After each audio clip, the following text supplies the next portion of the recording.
Veteran astronauts find new missions in writing. You're listening to Are We There Yet?, the radio show exploring space exploration. Hi, I'm Brendan Byrne. Canadian astronaut Chris Hadfield famously filmed a music video from orbit, performing David Bowie's Space Oddity on the International Space Station. Well, since his spacefaring days, Hadfield has taken on a new creative mission: fiction writing. We'll catch up with Hadfield about his new journey, writing crime thrillers. Then, veteran NASA astronaut Tom Jones's new book, Space Shuttle Stories, chronicles the decades-long space shuttle program, with interviews from participants of those more than 100 missions. We'll speak with Jones about his work as a historian, preserving the history of the program. That's ahead on Are We There Yet?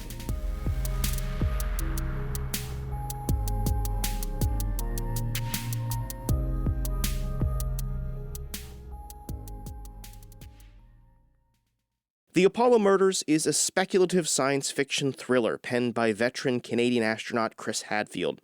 It has spurred a follow-up book, television series, and is just one of a handful of writing projects from the mustached space flyer, pilot, and engineer.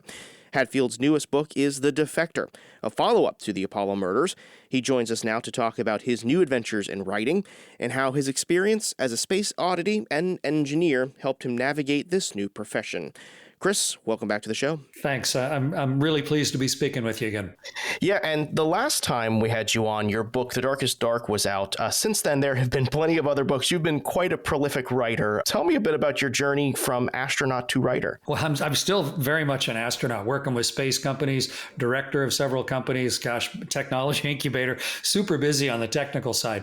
But it's really great to be able to share the experience through writing as well. Darkest Dark, the one you mentioned, that was a children's book. And, you know, it's easy to write a lousy children's book. It's hard to write a good one. And we worked really hard. And it was the fourth children's book I wrote, I think, but the only one we published.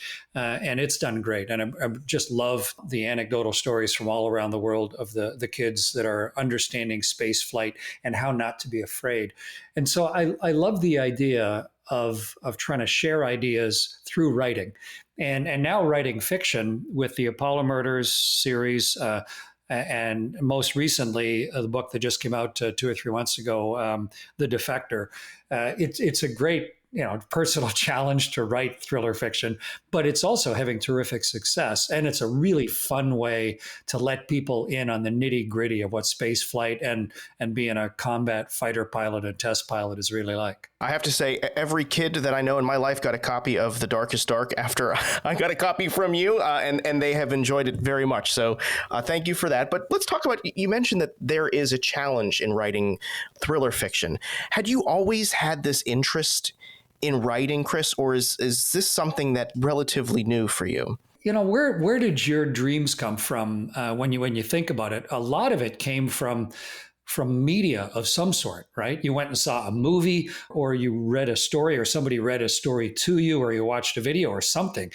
Because in your normal mundane day-to-day life, growing up, going to school, whatever, on the ball team, you don't think about the universe and superheroes and exploring stars and stuff nearly as much. But that comes to you through fiction or through media. And for me, some of those early comic books and then movies and TV shows and science fiction books, they were absolutely critical in giving me the idea that maybe some of this stuff could actually happen in my life, that this sort of thing wasn't just a fantasy, but this is a real life part of what goes on.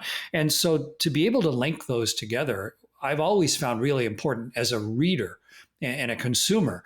And now at this stage of life, where I've had a lot of those experiences, it's just as much fun to try and be someone who's providing those ideas, whether it's, playing guitar on a space station or making TV series, or now writing nonfiction and thriller fiction. And what I love the most is a really good gripping thriller fiction book, where I'm like sitting somewhere boring, but I'm having this huge adventure in my head because of what's written on the page that nobody around me is having. And I've always loved that type of escapism that a book can give you. And when it's tied to real events and real history, and you learn stuff and you feel like you're emerged from some amazing experience when you turn the last page, that's the type of book I wanted to be able to write. And that's the task I gave myself. And it's great to see the huge success that the Apollo Murders has had, and now the Defector is having. And it's inspired me to start working on the third book in the series. I want to talk about those books in a minute, but first, what is your approach to writing? As a writer myself, I approach things my way. With your background as an engineer, how do you bring in some of that to the way that you write? Like I'm assuming that your plots are like engineering diagrams. Is that the way that you approach writing? When I first went to space, we were going to help build a Russian space station, Mir, and we launched without a flight plan, if you can believe it, because things were changing so rapidly and there were so many unknowns that we had a big skill set, but we did not have a plot yet. Even though we were nothing but a bunch of engineers and scientists. And I think it's sort of like that, in that what you got to do is gather all of the threads of possibility and then do a whole bunch of research so that you've got the capability to put it all together when you have to. But then you've just got to start writing. That's what I've learned. And I'm sure you know the same thing. And when you start writing fiction, you're going to put yourself into corners immediately where now what would my characters do next? And shoot, now I got to look, I didn't even know they do that, but that's obviously what those people would do next. And now I've got to solve all that. And so no, what I have as someone with my background is I have a general arc. And I've got enough loose threads that I'm pretty sure I can weave it all together. I've got the major signposts of history of the period that I'm setting the book in. And then there's an enormous amount of research of digging out stories and digging out details. And then when I start writing, now it's weaving it all together and turning it into something that is factually true, but also, a gripping page turner if I can make it happen. So that's the process. And I try and write about 1,000 words on my writing days. Do it in the morning because by the afternoon my brain is full.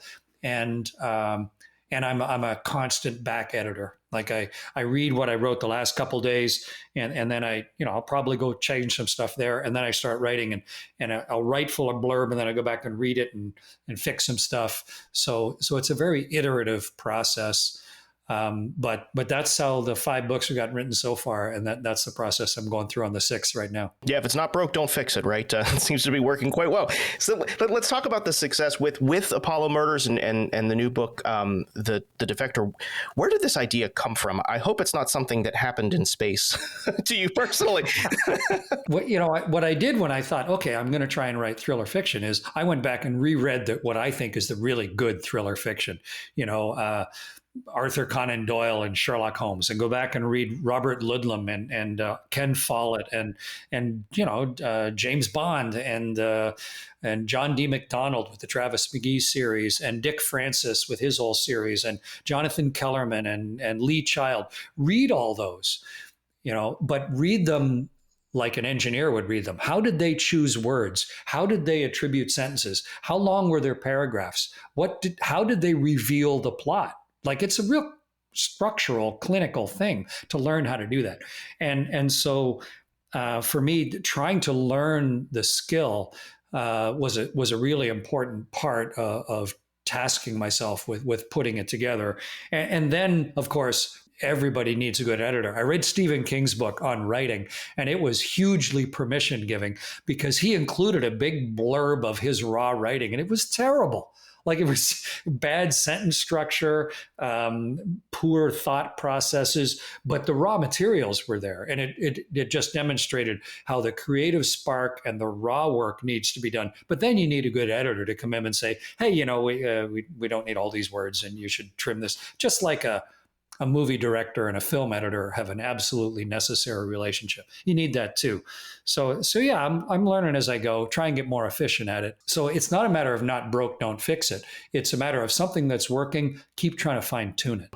So tell us about the new book, The Defector. Give us a quick elevator pitch as to what the synopsis is and the intrigue this book promises to give. Sure. It's the fall of 1973, a height of the Cold War, the end of the Apollo era, and topically right now, conflict in the Middle East, and a Soviet fighter, the fastest, highest flying fighter ever built, suddenly defects into Israel. And Israel trades it with the United States in order to support what's going on. And it ends up out in the desert in Nevada, where all of the confiscated Soviet fighters were at the time, at a place called Area 51. And not only does the fighter come in there, but the pilot, who's a Soviet test pilot, who's brought out there to help teach the U.S. military what to do with this airplane. But the real crux of the story is the interplay between my protagonist, Kaz Zemeckis, who's also a test pilot and fighter pilot, and what the real purpose of that airplane defecting and what the real point of trying to get to Nevada was. That's the crux of The Defector, and it leads to the big, super heavy action scene at the end of great conflict, and hopefully setting the stage for the third book in the series. Chris, most people will remember you from the time you created a music video from the International Space Station, Space Oddity. It was brilliant. It was wonderful. It was inspiring.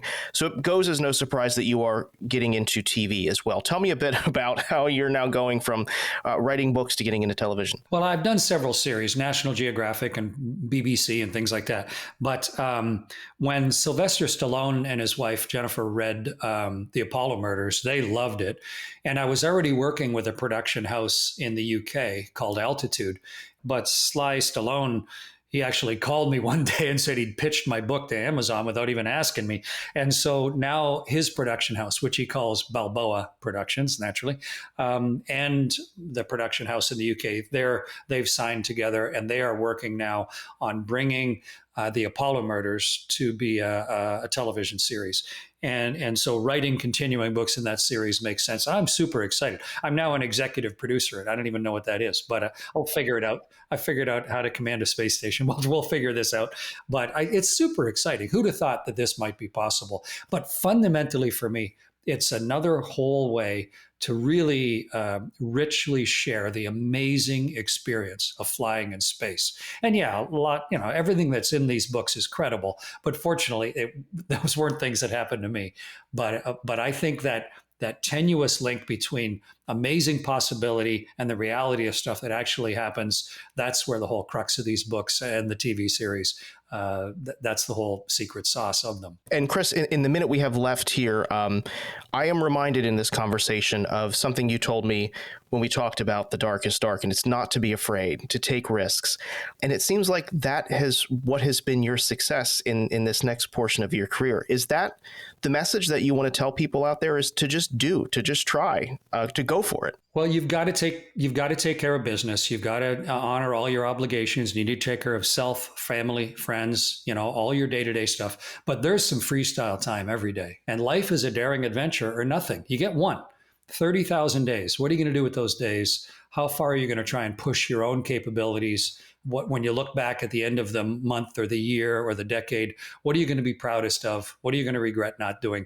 To me, I think you should constantly be challenging yourself to grow and improve your own skill set and try stuff you've never tried before. My wife is doing her 5th university degree right now. And to me, that's the very essence of a life well lived. We're speaking with Chris Hadfield, pilot, engineer, astronaut, writer, and now executive producer, whatever that means. Chris, thanks for speaking with us. Hey, good to talk with you. Be well. Still to come, a veteran NASA astronaut's efforts to preserve the history of the space shuttle program. Building the International Space Station and operating it for the last 20 years was enabled by the skills of the shuttle team. And when we go back to the moon in just the next few years and then take on the challenges of going way off into the deep space destinations like the asteroids and Mars, it's going to be remembering these lessons from the shuttle, among other lessons that we'll capture, that will prevent us from these accidents that we've experienced during the shuttle's career. We can prevent those from happening if we remember these lessons. So I want people to walk away with the human experience of the joys of flying on the shuttle. We thought we were the luckiest people on the planet to fly the shuttle. And then to remember the tragedies that occurred and to apply those to our future planning and exploration of space, I think is what people will take away. That's ahead on Are We There Yet?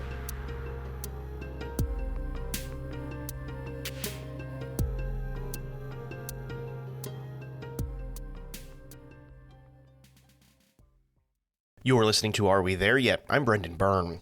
Veteran NASA astronaut Tom Jones spent around 53 days in space on 4 space shuttle missions.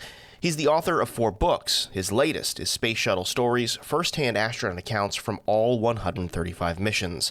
Jones collected this definitive oral history of the Space Shuttle program through interviews with 133 of his astronaut colleagues.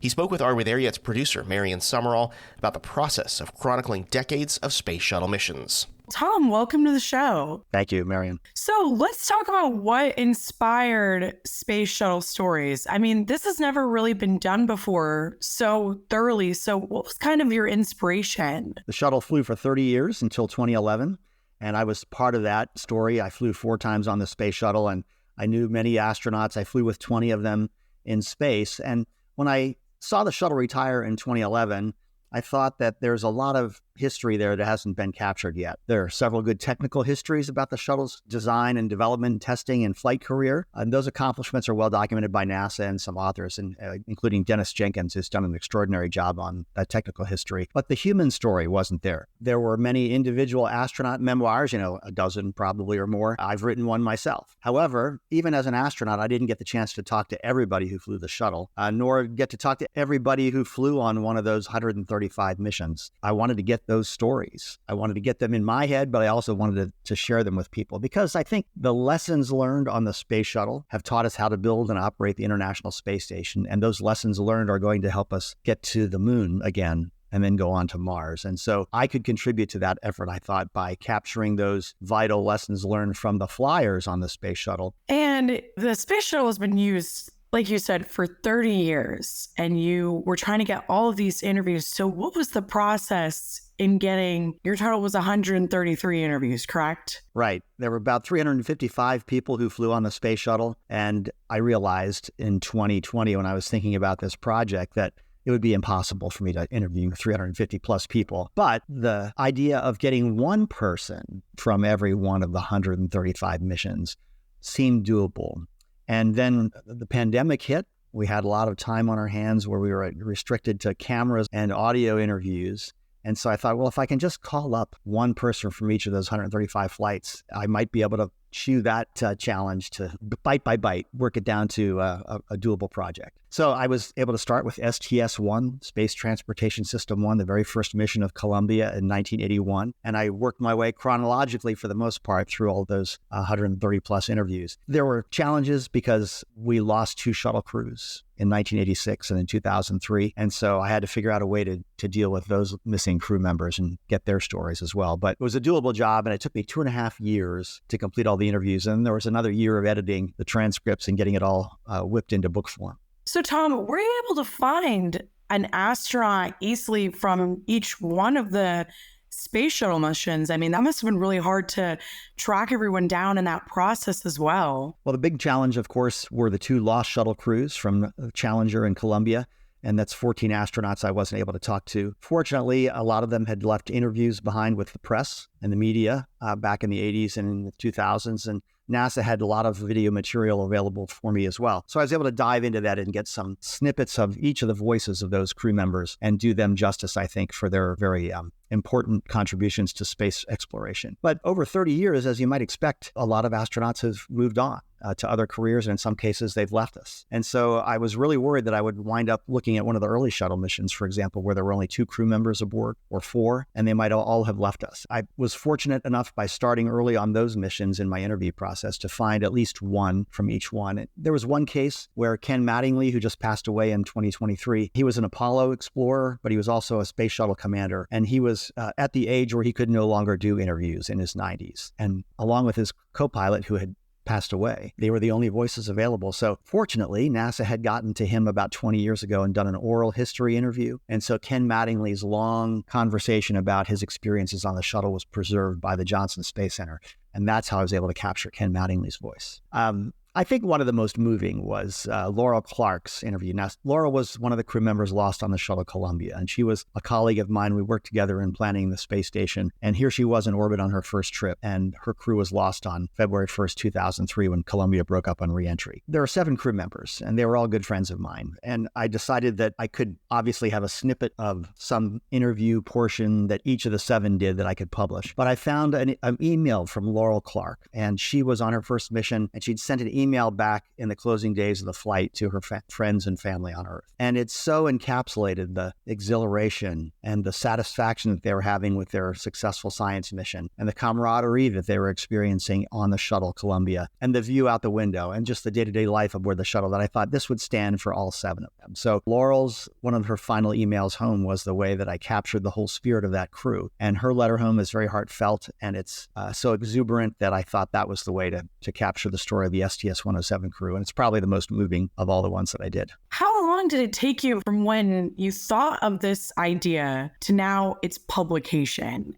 We talked a little bit about the interviews, that were taking 2 years, but from when you had the idea to now, can you just kind of run through the process and how long did that kind of take? Early 2020, January, I was down in Florida speaking at the Kennedy Space Center and working down there. And I had dinner with my friend Dennis Jenkins, who's a 30-year experienced shuttle engineer. And he's the one who's written these great histories about the technical performance of the shuttle and its development. So I said, Dennis, I've got this project in mind where I want to get some shuttle stories together. And I said, I like your authenticity and your accuracy and the technical detail, but I want to capture the human story for the book.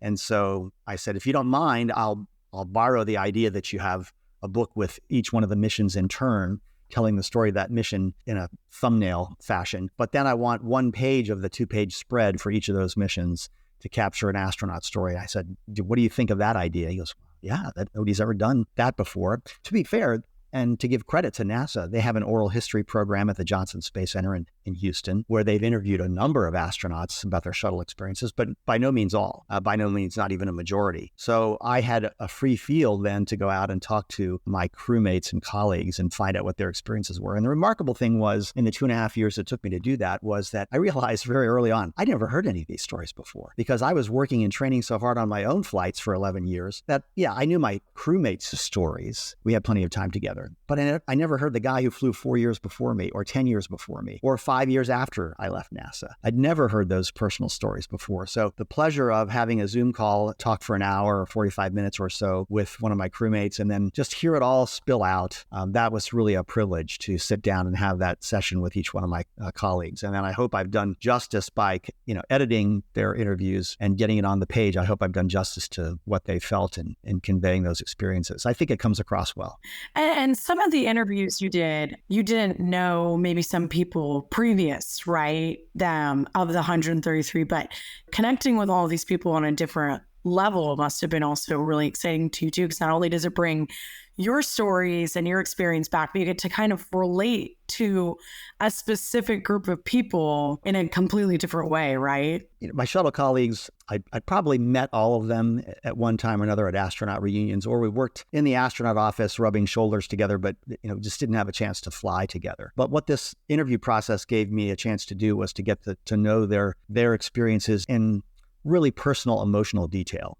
And so it's the equivalent of just sitting at a bar and having a beer together and just having a casual chat and hearing, hey, what was your favorite space experience story that you can tell me? And that's what I got out of these interviews. And people were very open and, gave me lots of detail and a lot of emotion. Their fears, their anxieties, their hopes, their exhilaration, sense of satisfaction all came across. So it was really a privilege to talk to especially some of the early shuttle astronauts like Dick Truly. He was on the second shuttle mission. And he was later the administrator of NASA. So I'd met him before, shaking hands, but he was my boss about 8 layers higher than me back when I knew him at NASA. Here I am getting a personal chance to talk with him about his experiences flying on that second shuttle mission. And so those were really experiences I'd never dreamed of having with all of these people close up and personal. Kind of the big question is, what do you hope people gain from reading this book? I mean, your target audience, and when somebody opens it and starts reading the stories and seeing the amazing photography that's in it as well, what do you hope they walk away with? Well, 30 years, it's hard to get your head around that. But this book, I think, brings it to a level where you can dive in anywhere and find out how we learn to do the things that we do well in space. It's all a team effort. As I mentioned earlier, you can't do this job by yourself, and you wouldn't want to, actually. And so to have all the resources of your teammates in your spacecraft there with you, the talents of the people in mission control, the flight controllers, the launch team that got your ship off the ground in Florida and then helped get them back home and get the shuttle ready again. All of those efforts were instrumental in teaching us the things that we know how to do in space today. So building the International Space Station and operating it for the last 20 years was enabled by the skills of the shuttle team. And when we go back to the moon in just the next few years and then take on the challenges of going way off into the deep space destinations like the asteroids and Mars, it's going to be remembering these lessons from the shuttle, among other lessons that we'll have captured, that will prevent us from these accidents that we've experienced during the shuttle's career. We can prevent those from happening if we remember these lessons. So I want people to walk away with the human experience of the joys of flying on the shuttle. We thought we were the luckiest people on the planet to fly the shuttle. And then to remember the tragedies that occurred and to apply those to our future planning and exploration of space, I think is what people will take away. It's incredible to think 30 years. And what do you think is the space shuttle's legacy in these 30 years and maybe in the future as well? I know we touched a little bit on it, but in your own words, what would be the space shuttle's legacy? The shuttle was a work and a science platform as well as a truck. And so we shifted over from the heroic expeditions of Apollo, the 6 times that we landed on the moon in the 60s and 70s, to going to work in low Earth orbit and using the resources that are out there, the free fall environment, weightlessness, the solar energy that's there, the pure vacuum that's available. So we could start to do laboratory research. We could launch great observatories like the Hubble into orbit. We could assemble the International Space Station. We visited the Russian Mir space station 9 times with the shuttle. So all of these operations were enabled by the space shuttle's versatility and flexibility. It started out as just a satellite launcher to just dump commercial satellites into space and a few science ones as well. But after the Challenger accident, it shifted over to a science platform. And all of its satellite launches were planetary probes and Earth observation satellites. It carried instruments to observe the planet, carried mini laboratories to pave the way for the space station. So the shuttle's legacy is that it made the transition from the crash programs of the space race into the era now in the 21st century where we use the resources of space. We have the commercial space sector partnering with NASA, and now we're making use of this environment rather than just taking our first tentative steps into it. And the shuttle was not a perfect ship. It was fragile, it was expensive, but over 30 years, it did teach us the way to build better ships of the future. Well, Tom, this was great. And thank you so much for your time today. And the book, Space Shuttle Stories, is available now. And Tom, thank you so much for being on the show. Thanks. I hope everybody will enjoy the book. I sure enjoyed writing it. That was Tom Jones, veteran NASA astronaut and author of the new book, Space Shuttle Stories, speaking with Are We There Yet's producer, Marion Summerall. That's going to do it for this week's show. If you're not already, be sure to subscribe to the show's podcast feed so you never miss an episode. Do that on the NPR app, Apple Podcasts, Spotify, or wherever you get your podcasts. We got more space coverage online. Visit WMFE.org/space. Are We There Yet is a production of 90.7 WMFE News. Our producer is Marion Summerall. Editorial guidance from Latoya Dennis. Support for Are We There Yet comes from our listeners. Until next week, I'm Brendan Byrne. Thanks for listening.